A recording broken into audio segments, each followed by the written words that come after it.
5, 4, 3, 2, 1. You're live with Neve.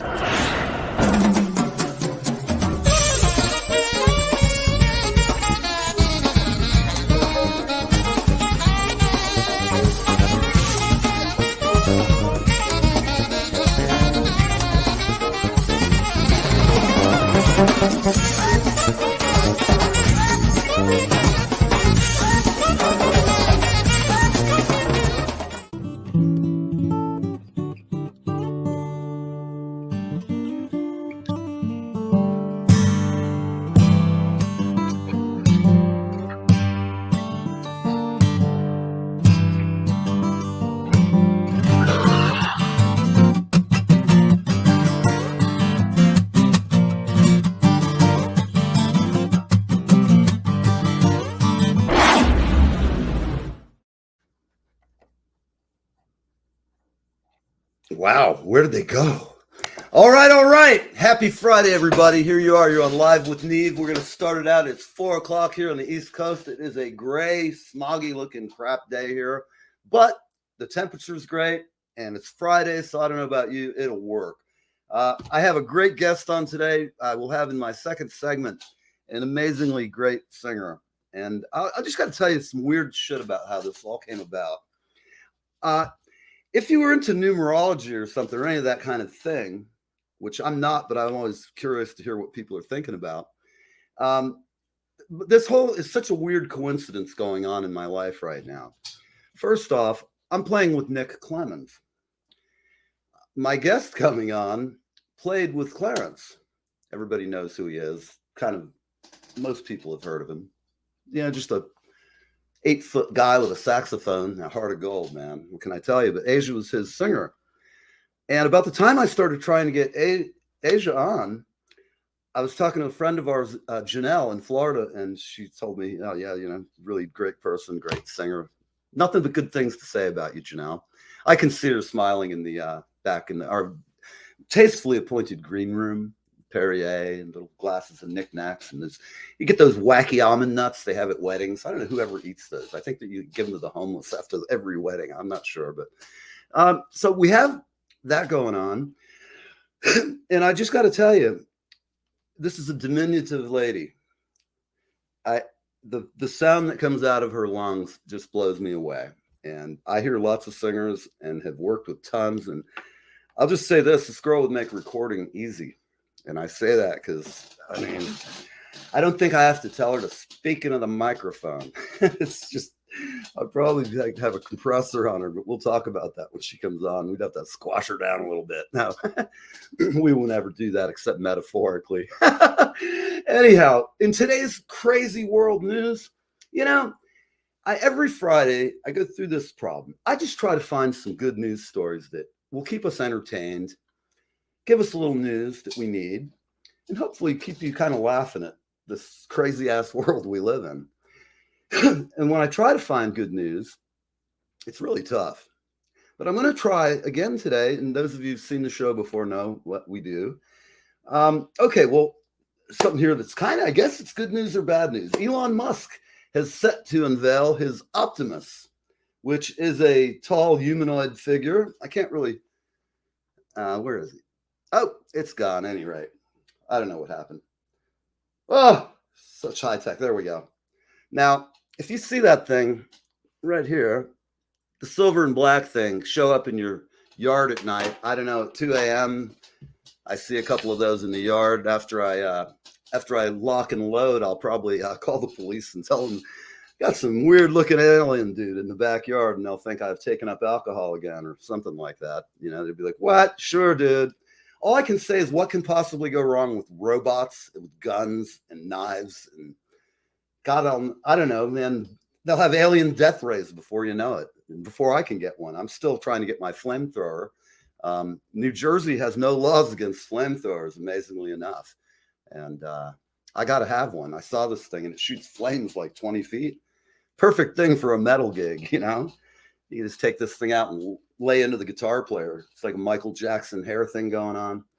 Any rate, we've got, as far as good news, let's see. Trevor Noah's out at the Daily Show. I don't know if that's good news or bad news, but he's looking for a gig. Come on over here to Live with Neve, Trevor. We'll have you on, man. Be a good time. There's mild looting going on. What is mild looting, man? If it's your house, there's nothing mild about it. I love the way these newsies, they're such doofuses, you know? Spend 4 years in a lit class, they get out and they still can't write. It's amazing to me. I don't know. I'm just an old fart. I'm looking here to see if any of our fans are sending messages. Not yet. So as far as good news, I'm not really seeing much. Putin, this is definitely not good news. He just annexed the portion of Ukraine that he's annexing. That some of the craziest things I've seen in my life. I'll tell you, people, we are in World War III, whether we know it or not, and people don't get it.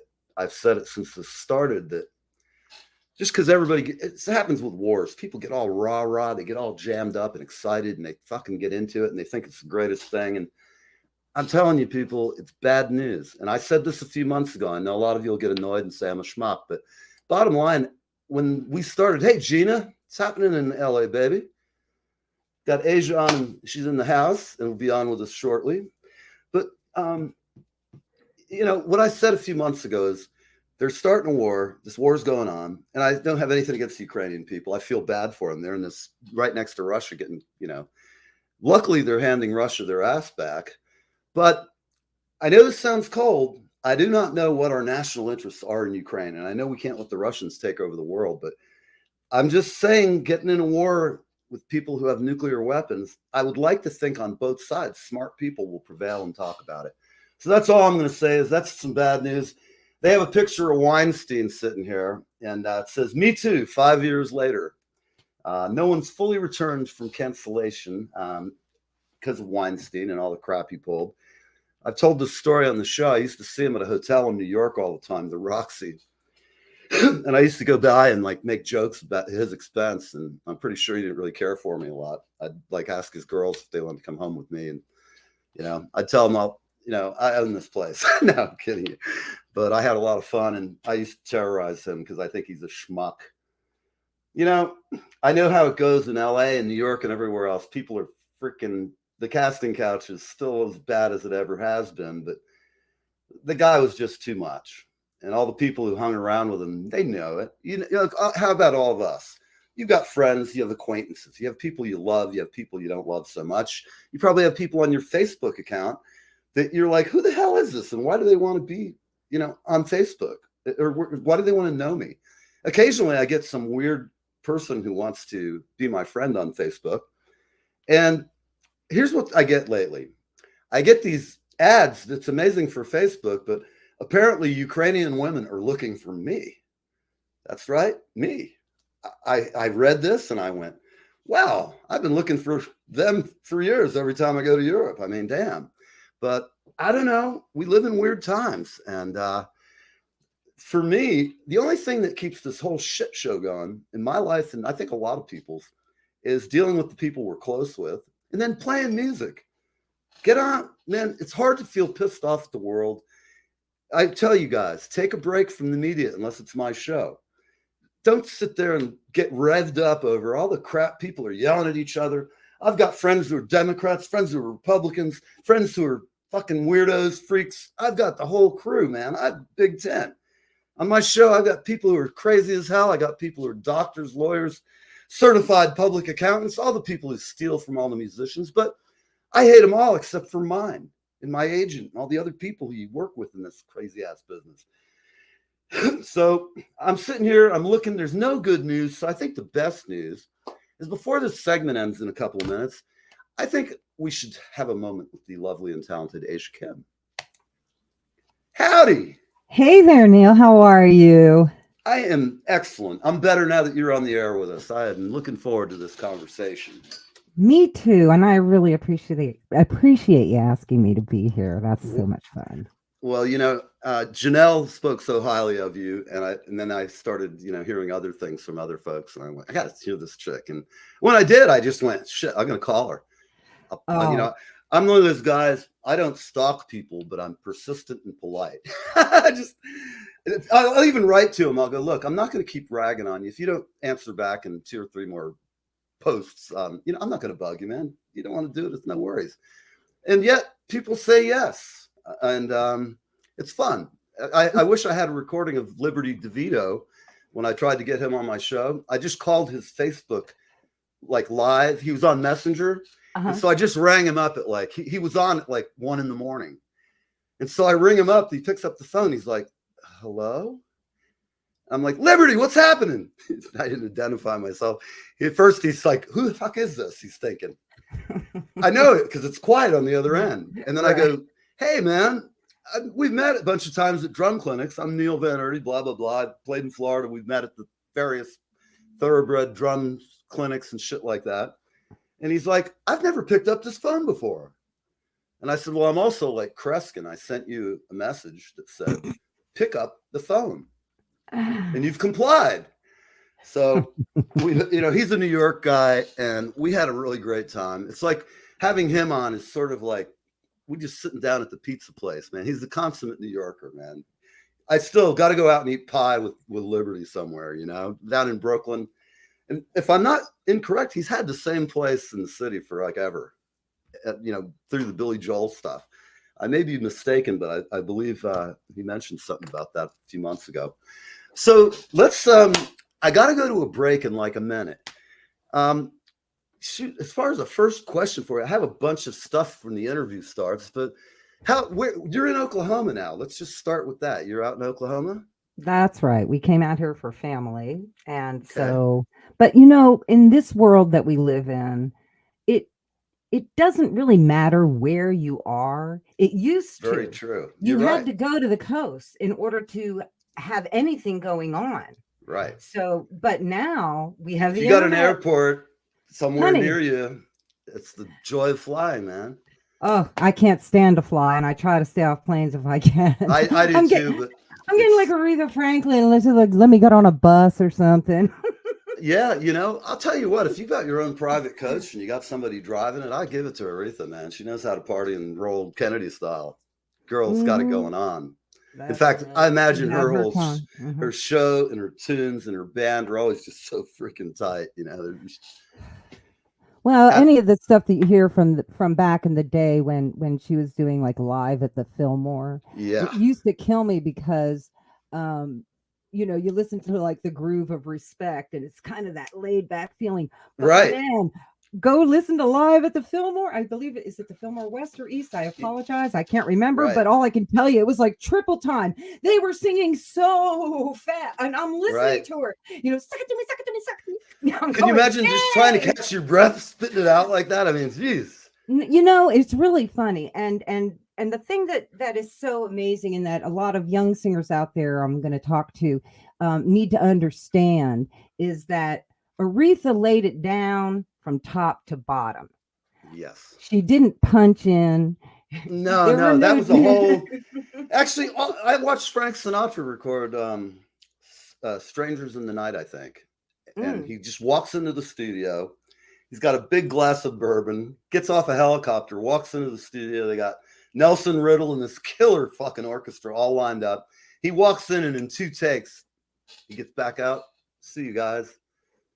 Perfect. 2 takes. And the engineer's like, go home, Frankie. Go home. We got it.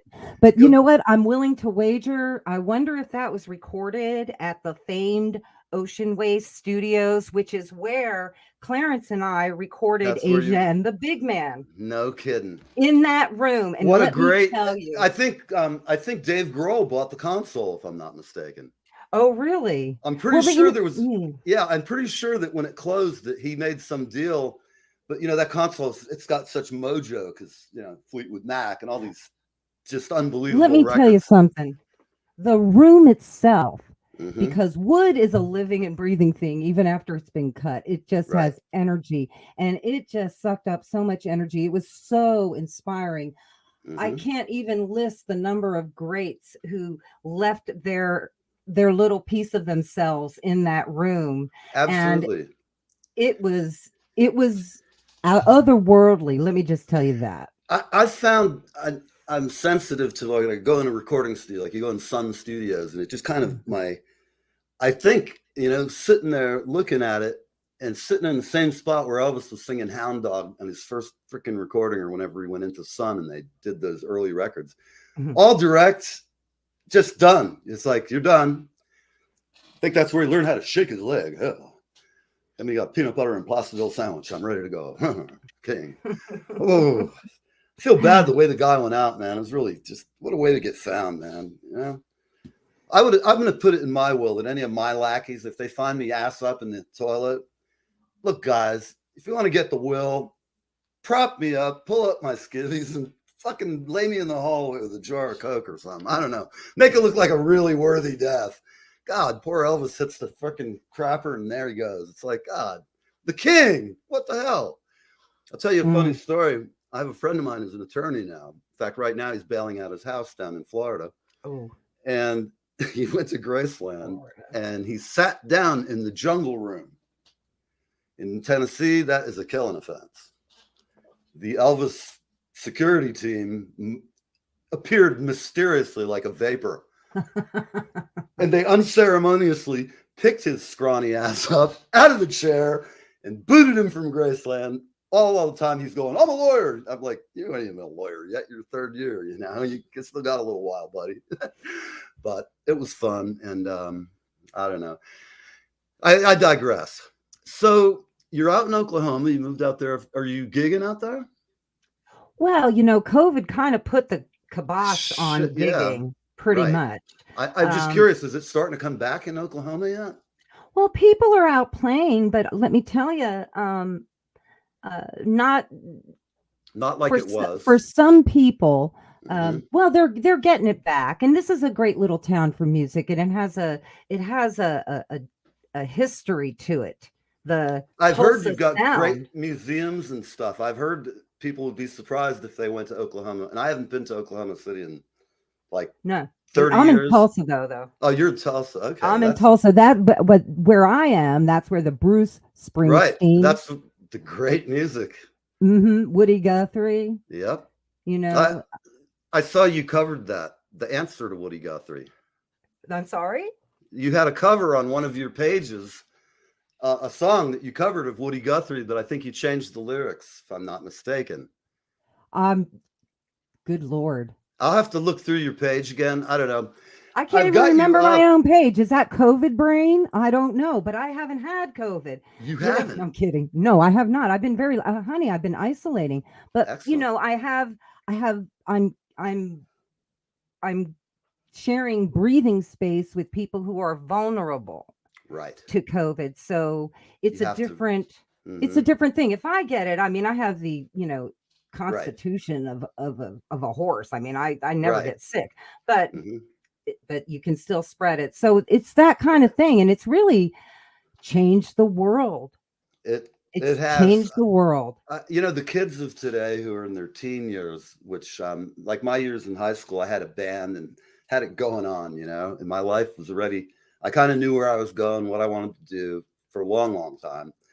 And our life back then was just so different than the kids of today. I mean, this whole, we used to worry about getting drafted.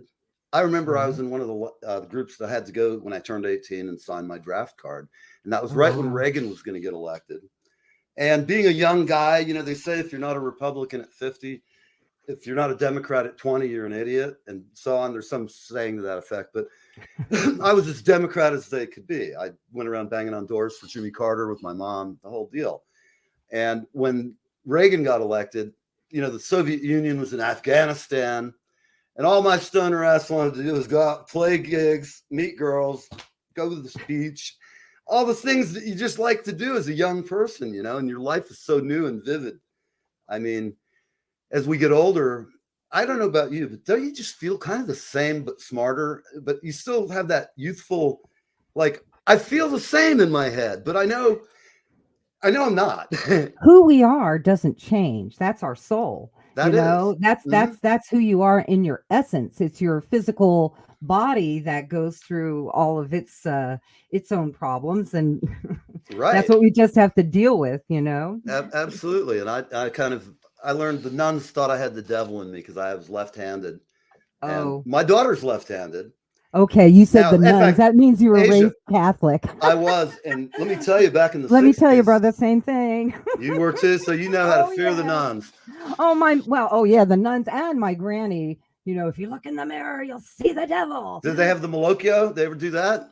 Oh Put the well, Maloik? no, she was, but she did do a lot of tossing of salt over her shoulder, and but actually, you know, there's a, a history of second sight that runs on that side of the family. So Wow. you know, it's a fascinating, and I've always thought that I was German.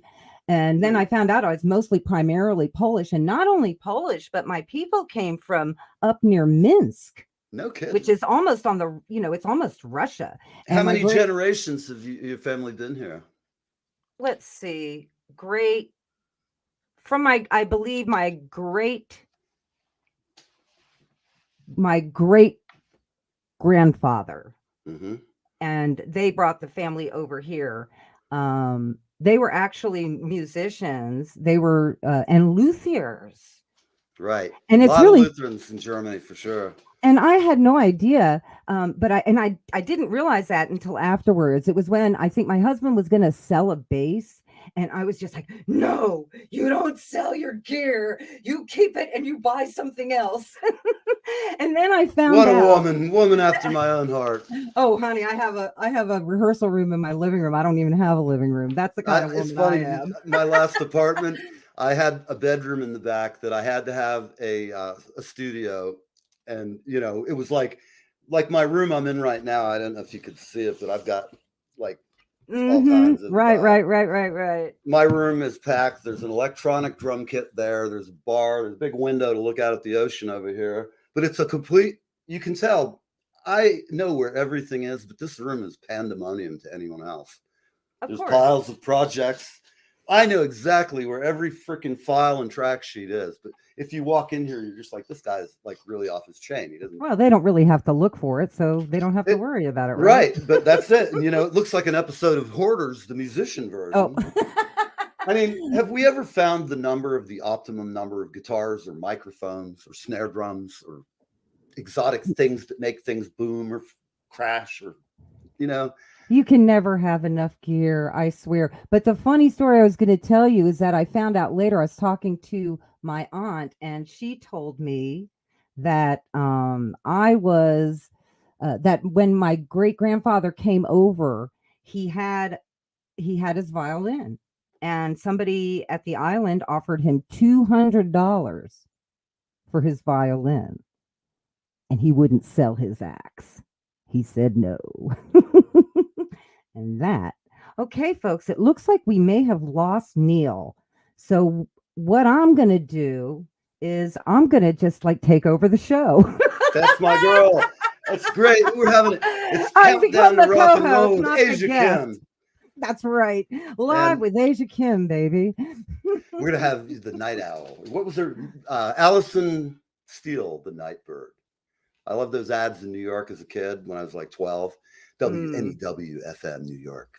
Coming up, Allison Steele, the Night Bird. The Raven. Oh yes, yeah, absolutely. that whole That warm woman. just so I'm here late at night with you all. Oh man, you could probably be doing porn things. No, that don't voice. even go there. No, I'm sorry. I had to say that. I know. I'm totally. You. I'm not aspiring your character. I don't. You know. I'm teasing. No, you. no, I know was just that, but it's laughing, like though, there might about be kids listening. Oh, You never know. gosh. Well, you know, we are rated R, so I'm sorry Oh, if you is have that what children. it is? You have the rating, the non-children rating on your show? Yeah, I'm going to tell anybody if you're out there, play Misty for me. I love it, Gina. Yeah, my gal's from LA. She's Oh, there you go. what a yeah, boy. Play Misty for me. Oh yeah, I love it. You're great. I tell you what, man. If I have to go somewhere and need a host, I'm going to call you. You're great. You're a real fit. You might not. You might. I might lose my show, man. You're going to take over. Right. Get rid of this schlep. Right. Who is this guy over here? What is he doing?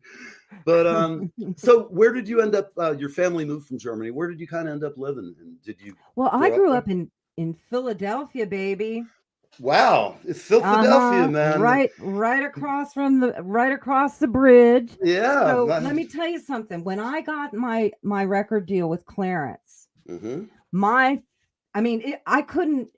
My 80-year-old aunt knew who he was. Absolutely. Everybody knew who those boys were because they were the homeboys that made good. Yep. It was like such a validation and it was just inspiring because I had loved him and loved Bruce's music and grew up listening to them. And to think that here I am going to be singing and, doing an album with him, doing a record with him. And he was great. I mean, he was so nice. I was allowed to bring my own songs as a lead because we weren't like a traditional duet. We kind of each did our thing, but we did it and then we kind of melded together. So he was really great. He allowed me to do my own music because I'm a songwriter. And so that was just. How many songs did you co-write or write with him on that record?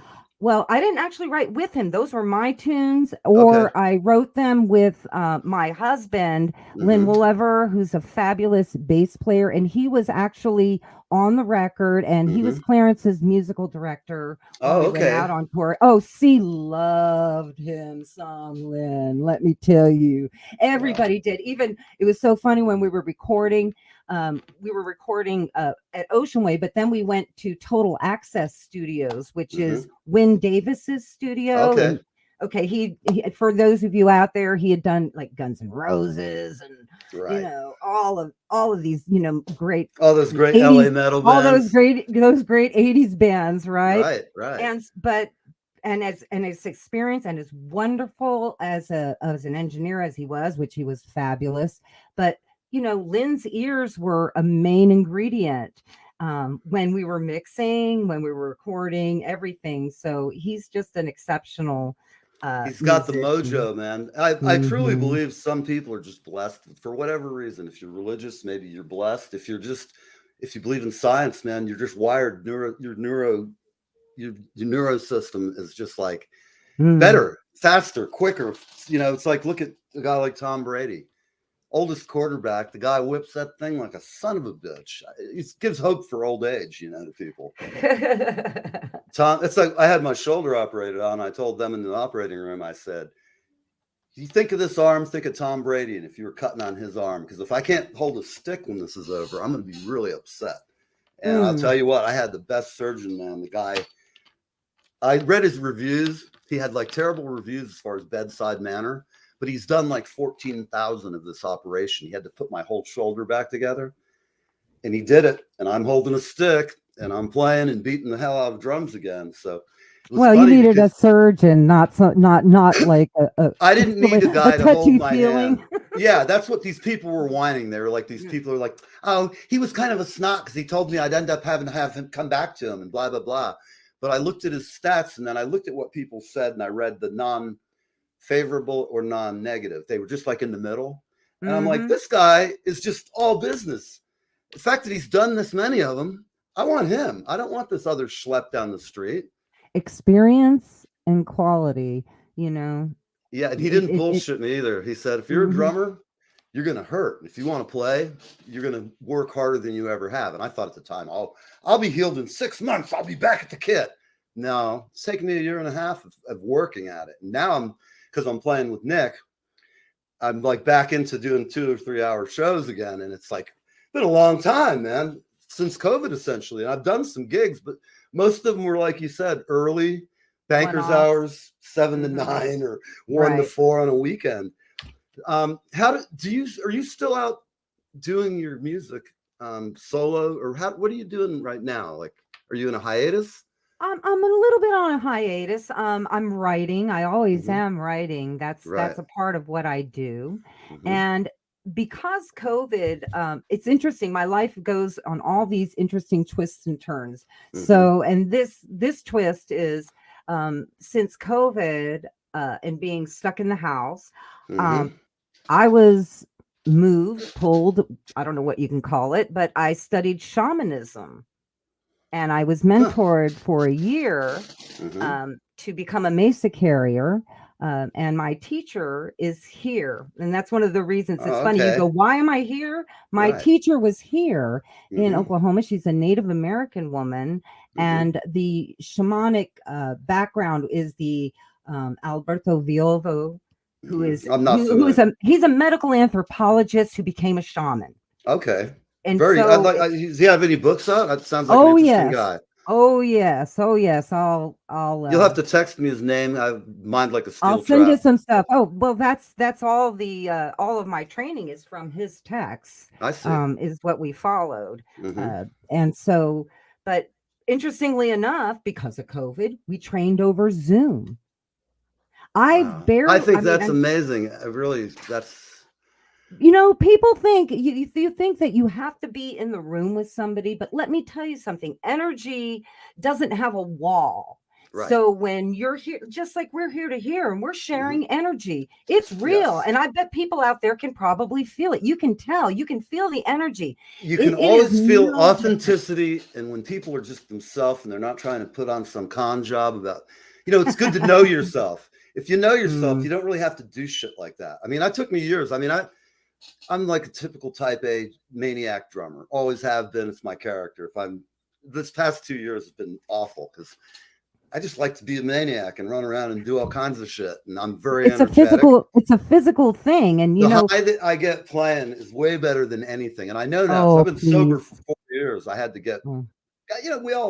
sometimes you just go, Everybody you reach a point where you go, I've had this. Let's try something new.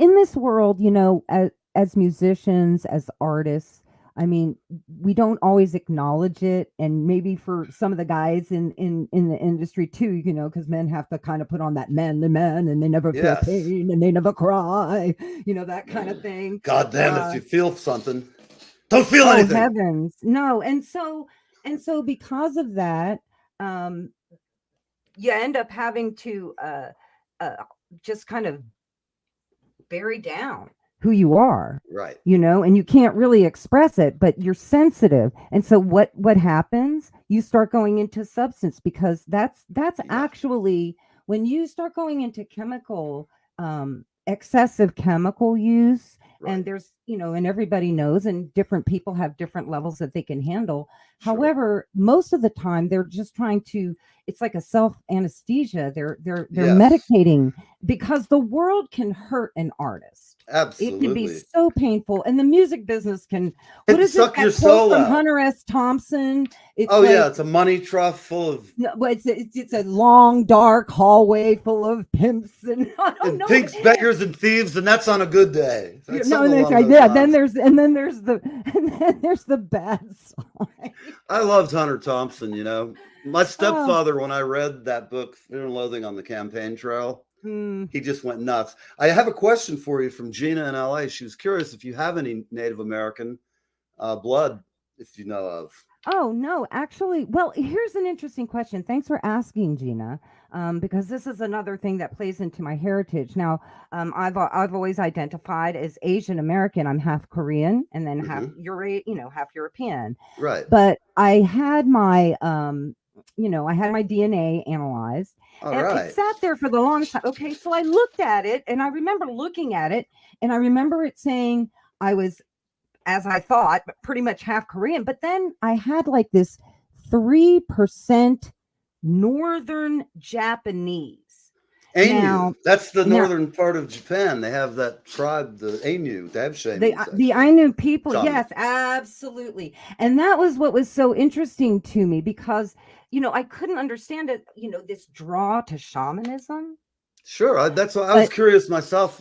If you were just a native, a lot of people are really into Native American religion and ways of thinking and so forth. And I have to say, the Native Americans, obviously, we all know what a raw deal they've gotten over the centuries. And it is what it is. I mean, I've been out west in Four Corners area, and first time you see what an Indian reservation's like, it blows your mind. It's sad. I mean, mobile homes lined up in the desert, no water, no anything. They've just got a great mobile home that the government bought, but they don't hook it up. There's no well, and it's a sad thing. And here, and let me get political, because I am so up in arms about this, because they had a decision, the McGirt decision, that gave autonomy back to the tribes, which gave them the ability to prosecute criminals on tribal lands, because this, whether they want to admit it or not, the power structure, this is Native American land, honey. They didn't give it away. So now the whole push is to take away that autonomy. And so it's unfortunate, but this is the repression, the theft, the lying, all of that continues on. It hasn't stopped. It just kind of hides. It's just like everything else. It kind of hides and sort of reworks itself so it doesn't look quite as bad. And they say it in kind of nicer ways. But... yeah, they use words and language like, oh, they're feeling a little discomfort this year. That means you're freezing your ass off and it's 20 out there in the desert at night. And they got winds blowing 40 miles an hour and you've got no heat. It's like having a wish sandwich. You got 2 slices of bread and wish you had a piece of meat. I don't know. Well, for me, so even though I'm not actually, related to the tribes, I do know that my ancestors were ancestrally connected to the Native American people, because my ancestors were on the other side of the bridge before they came over into North America. So there's a connection there, but I'm not directly connected, and I am definitely not culturally Native, and I would never even assume that, because that's a whole thing. I'm not even culturally Korean. I'm a culturally an American girl. I'm all American, even if I look a little different on the outside. But that's the beauty of America, because that's everybody can come all here. A little different on the outside. That's right. I heard some idiot the other day saying something. He was some racist bastard, and he was trying to say that there was different races, but he's kind of right. But they're really our DNA. Whether you're black, white, a Chinaman, or anybody in between, anywhere, we've all got DNA. It all goes back to Africa. It does go back to Africa. Right. That Denisovian creature walking across. I forget what the woman, Lucy, the first hominid that walked around back in the day. I got to tell you, I've seen some of her descendants occasionally. Look at them and I go, man, it's like the advance of mankind over at the museum. The starts out with a little guy and standing up by the end throwing spears. The problem with that whole theory is theoretically we're smarter, but we build nuclear weapons and shit and we kill people for no reason. Well, that's our lesser selves, the human side, the animal side. It's not our higher, I believe we have spiritually a higher level. Clarence was really a spiritual person. He blessed my sister and her husband. We were at a gig in New York. We actually did a gig at the Dragonfly. I don't know what they called it now, but that was I think it used to be Electric Ladyland. Oh yeah. Well, Electric Ladyland's now open again. They've still got as Electric Ladyland, but it was Dragonfly at the time. So my sister and her fiance at the time came out to the show, and and so when I came in and I brought them backstage to meet Clarence, he said, I said, oh, they're getting married this weekend. And he literally, he dropped to his knees and he put his hands, and and he blessed their union. And it was so powerful. It was so beautiful. It's a side of Clarence I don't know that a lot of people ever saw. I mean, you can watch him at a gig. He was a fucking happy guy. A lot of life. And I'll say this about his son. Very well-mannered young guy. He's just like his dad. He's a thinker. He's not a big talker. He doesn't run his mouth a lot. Right. But that's why he hired me, because he figures I can handle it for everybody. Just give me a mic. Let me take off. I'm there. It's like, I don't know. I love having you on as a guest. You're great. Well, you know what? You have to say, I mean, I'm going to say this because this is a record that you're probably not aware of. But right before we did Asia and the Big Man, he did a record called Peacemaker. I've not heard that. And he did it with Wynn Davis at Total Access. No kidding.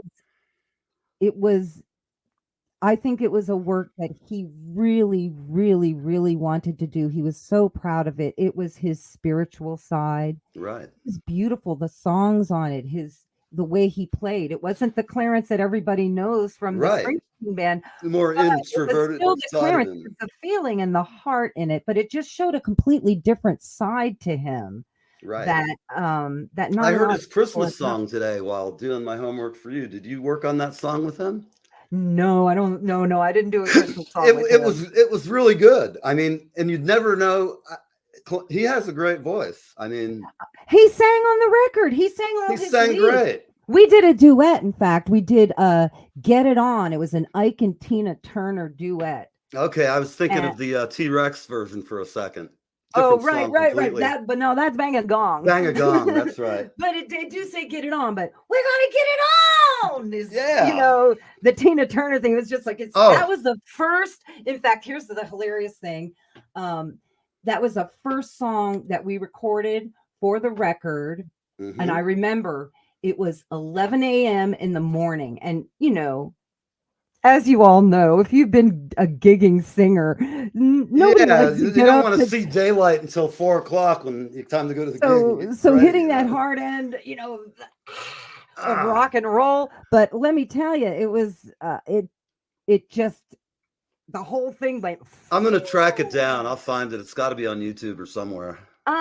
It probably isn't. I probably have it in my files somewhere. Well, maybe next time I have you on, we'll add something that's cool, like a deep track. I'll let you play a little extra. If that way, that way we can't get in trouble. We can play a little excerpt from it, and let people hear Clarence sing, because it was a lot of fun. It impressed me because I hadn't really heard him sing, and then I started listening to you guys. I really tried hard to find a video of you with him doing it, but I didn't find anything really good that was like sonically, there's just nothing out there that I didn't want to have you come on and sound crappy, because I understand. I played at gigs that we kicked ass and somebody did a video and they're like shaking.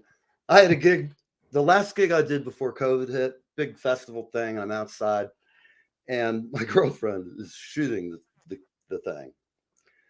And, I love her to death. But when I got home and I looked at the video on the TV, I was like, God, honey, what were you doing? She was like, I was trying to hold it against this thing. She was trying to put it against the pole. And it's just like, she tried hard. I said, I gave you an A for effort, honey, but perhaps a few lessons here. Let's get the camera either horizontal. There's so much more to do. Were you going in circles? I love it when you're like this, watching it. I mean, really. Oh, well, I just heard it. Yeah. I think good way to get a neck crack or stretch your Right. Well, I want to play some music. Okay. For everybody out there. Gina, you're going to hear this girl sing. This is a song I sing. Only difference is I'm about 3 octaves lower. I sing it about like Robert Plant does now. I'm not trying to be mean to Robert, but we all age. It's part of the fucking deal, I mean, I sang really high when I was 16. About a year later, all of a sudden I was like, went from to, hey, what's happening? Your voice would crack and be like, whoa. But okay, everybody, we've got one of my favorite songs by one of my new favorite people. And here we go, some rock and roll. We'll be right back.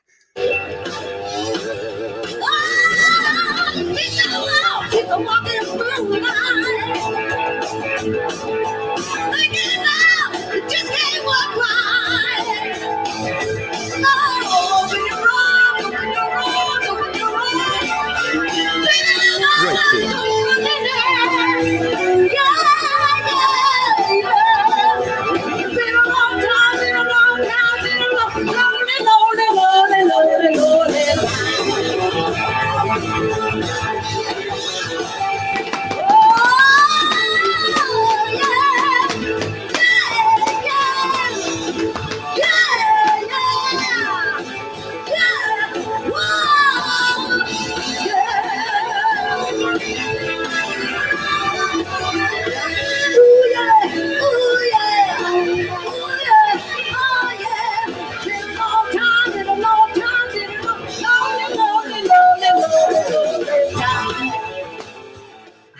How about it, people? I got to tell you, man. Oh, shit. Where'd everybody go? You're gone. I can't see you, but you can see me. All right. Oh, you just did that YouTube thing. It just did that YouTube advertisement thing on you. Oh, that's lame. But, I hate that. Now that band, that was Lynn Rollever on bass. Mm-hmm. That you didn't see him, but that's Chris Pennick formerly of Chicago on guitar, and then behind the kit. And thank you for reminding me. I'd forgotten he had done that gig with us. That was Lynn Coulter. It's another boy named Lynn. He Wow. played with. He did a lot of work with like Rita Coolidge. He was on that record that they did with Robbie Robertson from the band. Wow. Yeah, he does a lot of hand drum kind of stuff. He's Oh, a fabulous sorry, hold on. singer. Oh, so sorry.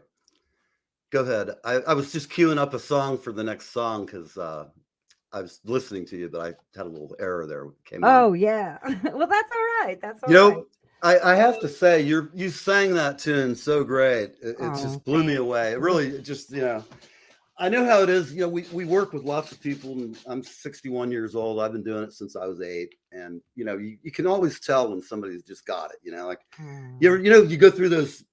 If you have to do auditions, sometimes it's just such a horror show. I hate auditions anyway. They suck. I do too. I just hire people that I know now, and I call and ask around because I'd rather trust somebody I know to say this guy's a great player.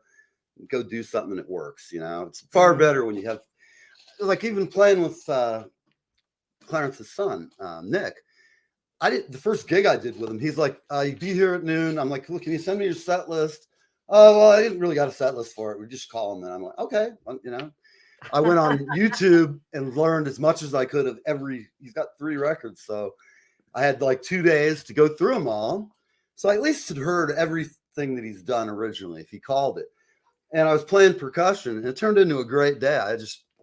It was a beautiful day. It was porch front concerts all over Asbury Park. There's bands on every block. It was so cool. People walking around, really nice, like family. You could take your kids out and, have a good time. It was great. But we had a hell of a time, and I didn't know, if he was going to call me back. I just got up there and did my thing, but it was a lot of fun. And he's got some good songs, which is always, that's the first thing you got to get. Got to have good material. Yeah, the song is king. The song is the king. Yep. I remember meeting Nick when we played in Jersey, and he came out to the show, and he was just a sweetheart. He remembers you because I asked him, and I told him in fact, I wish I could have got him on the show today. I don't know what he's up to. I know. Maybe he had knee time. surgery. He had knee surgery like 2 weeks ago Tuesday at our gig last Saturday. He was hobbling around. I was amazed.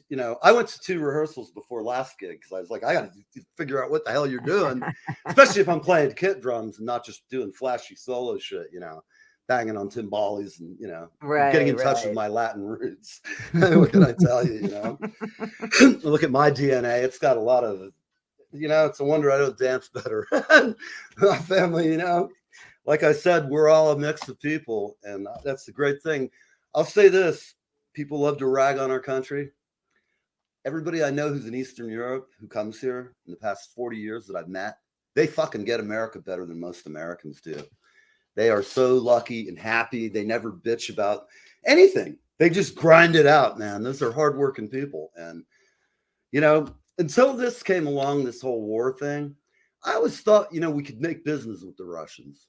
They're logical. They have great engineering skills, but it's not the people. It's not the people. It's the leadership. It's not the people. The people aren't, they're not, they're not even, they don't even know, it's a state-run media. Everything is, you got all these oligarchs falling out of windows. Right. I've never seen so many people with bad balance in my life. I told somebody that if they want to read no, it's funny because things that are funny are kind of grim. It's grim. I have gallows humor. I'm big on I love gallows humor too. I laugh at funerals and shit, and they're like, "What is this idiot doing?" And I just can't help it. Especially if it's somebody I really loved and I'm there, I have inappropriate social responses. I don't like going to funerals. And I don't like going to funerals just because I've been to so many of people that being in the choir at church. Right. They'd farm us out for every funeral that there was. It was right. But we'd go and sing for all these funerals. Right. I've done really down south. You play a lot of funerals in your life. You will be called to play. It's amazing. I even did gigs. I mean, I was a total prostitute, man. I was playing with a Baptist band. They had no idea that they had this crazy. They didn't realize that they had a I had A, what's the word for it? I'm trying to think of I, pagan, a pagan. a pagan, lapsed Catholic, God Almighty, what I am. I'm a drummer too, you know. Don't You leave the know, ladies alone with the drummer. You know, it's like they were all. But you know why I quit? My brother, my half brother, passed away from AIDS. And oh, I'm prior so to finding sorry. out that my brother was gay and all that, Mhm. I didn't know. I'm an idiot. You know, you don't see it. My wife knew He before was I your ever knew. brother. He was your brother, not a I just gender. never thought of that. And I met him late in life. I didn't meet him when I was in my 30s. Uh, But it was really weird. Just like the way people respond down south to that kind of thing, especially back then when AIDS oh, first came out. It changed my heart though, because I was never a guy who I'm not a mean-spirited guy in my heart. You know, I've never been that way. Like I wouldn't just make right. fun of a fat guy, or I might occasionally laugh at some stupid joke. The big fat guy falls on his ass, a slapstick. I might crack up at that, but I know people and I like people, and I don't really like to make them feel shitty for who they are. I mean, Hmm. if they're an asshole, I'll make them feel shitty about all kinds of things. But I just in general, like the average person out there is a good human being for the most part. Right. It's all the people who are the outliers that cause us all the trouble. And I don't know. We can talk politics, but I want to hear you I sing would some more. rather talk music if you want to know the I'm truth. sorry. I'm sorry. It's The so much political animal happier. reared his head for a second. He'll go back to his room now. It's okay. You know what though? It's hard not to think about it because it's been so in our face, you know. And Um, I think artists I think we have a definite role to play. We're cheap therapists for people. You know, well, we're writing healers. songs can That's really help that's people. what the interesting thing, you know, some people like shaman, and Hmm. they kind of see it, and then but then when you realize what you think about, they use the voice, they Right. use song for Hmm. healing, and I have it's funny because I had always thought of myself a as a healer when Hmm. I did my work. Right. You know, so when I was singing, I was connecting to people's souls, Hmm. and it's funny because music prepared me for that, for spiritual work in a way that uh, that you wouldn't Tom think it Petty said would. it best. Music is the best. Mhm. There's no magic, but music is magic. And all I can say is I would not be alive today if it wasn't for music. I won't go I into don't know where details, but I'd be. I when don't I know was a where young I would guy, be. you know, had an evil stepdad and all kinds of shit that I don't worry about because it's all gone. It's back there. Right. But, you know, part of when you get sober too is people you start remembering shit that you didn't remember for years. And Hmm. any rate, people, when you hear this, you're going to remember this for a long time. Here we go. Got Miss Asia Kim kicking ass. One of my favorite songs too. And you actually sing it better than Janice. No, you Oh sing it God, very no, well. she's the No, queen. she Let is the me. queen, Oh and I no, said that as a compliment. But no, you no, have, thank you. I wouldn't say that. Most chicks who sing Janice don't get it. Well, You're thank one you. of the better versions I've heard, and I say that. If I didn't think so, I She wouldn't was a say it. huge inspiration for me. I mean, I grew up, Yeah. you know, I just loved who she was, and it was Janice and Bonnie Raitt Oh, that yeah. introduced me to the originals, to the Hmm. OGs of the music, which are people like Sippy Wallace and Right. Bessie Smith and Oh, all of the Rosetta old Thorpe. school Tharp. things, all of that. And so going back, that's what, as a kid, because Hmm. what did I know from that? It wasn't part of my lexicon. And Right. so, but going in and investigating who they would talk about them, and I'd say, who are these people? And then I would want to go and listen to them.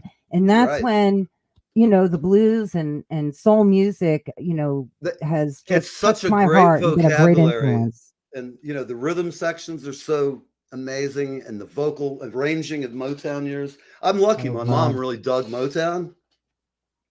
And before she got remarried, we were just us when I was a kid. And she'd put on like that, and she'd play some of the 50s music, like the Platters. Mm-hmm. When I was 17, I was playing a gig in Plant City. I worked at this restaurant as a busboy. Hated my job, but I had other opportunities there in freelance recreational pharmaceutical sales, Mm. allegedly. Anyhow, I got the Platters played there one time, and it was one of the best days of my life. I called my mom up. I said, I got reservations for the whole family. We're going to see you. We got the Platters. And because I knew the band, that was the best thing about working there, is I got to hook up with Mm-hmm. the band and all the professional baseball players. Oh wow. So I had a nice captive audience, and we got along well. And I used to get to sit and watch all these really great circuit bands come through. Mm-hmm.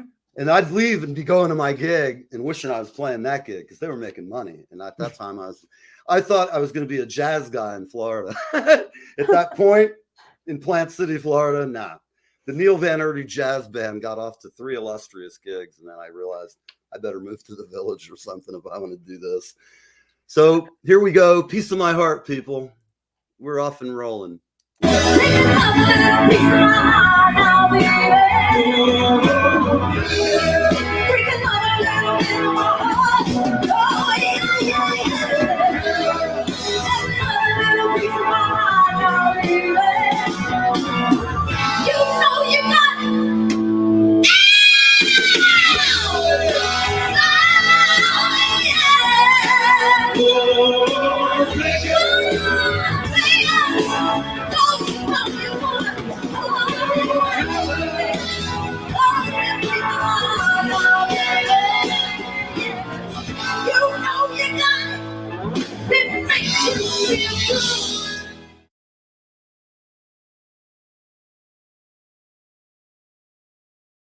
Jesus, Lord have mercy.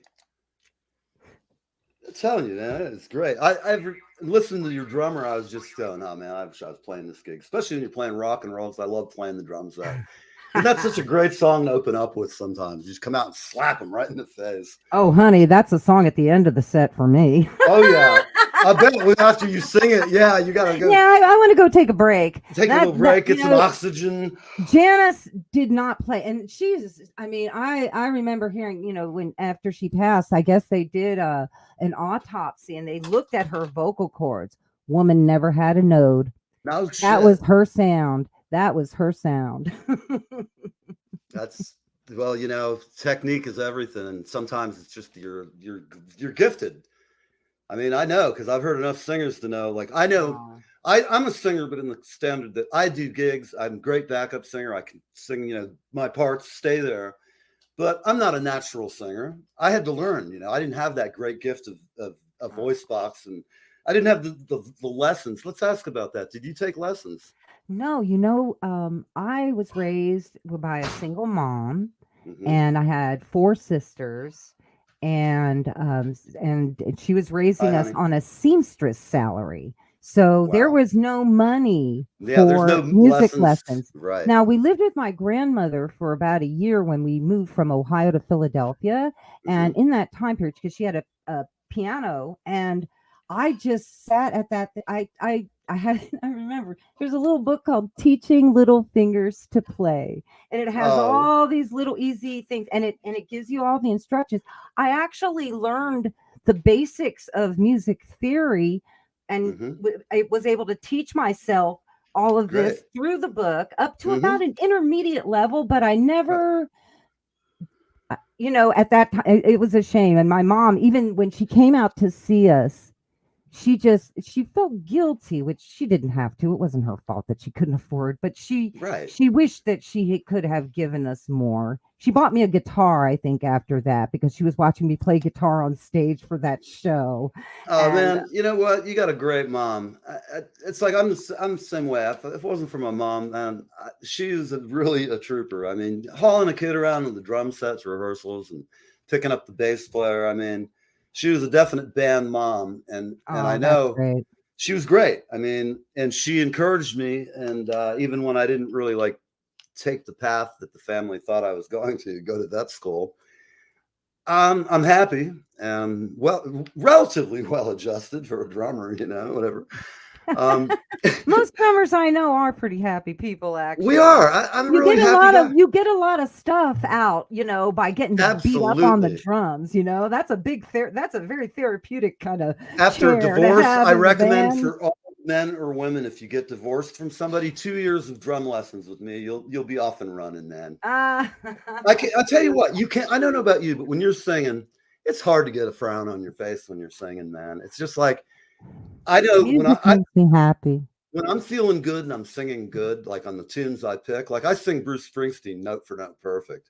I love it. My guys, Nick's gonna freak because like I pick kind of the dark songs. Like I do Oh, what's that one? Dun, dun, dun, dun, dun.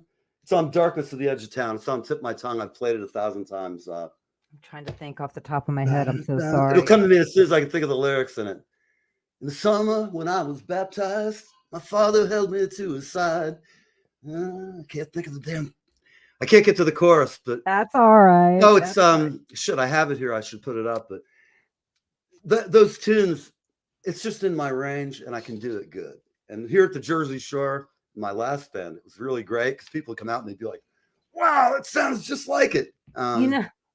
It's funny because I think that the first time that I ever experienced the audience singing along to every single word of the song, we were in it was a blues club in Long Beach. I can't remember where it was. We were doing a little California run, right? And I was doing I asked him, did you want to do any tunes in the show from your time with Bruce? And he wanted to do Spirit in the Night. Oh, I just played it last weekend with my Nick. God, no, it was really great. So, great song. Of course, he's thinking, I mean, that song is like a novel. Oh, it is. It's like a Russian novel. It goes on. And that's when I started actually playing a little guitar, and I learned because I wanted to be able to practice it. Right, and I needed to practice it like when I needed to practice it.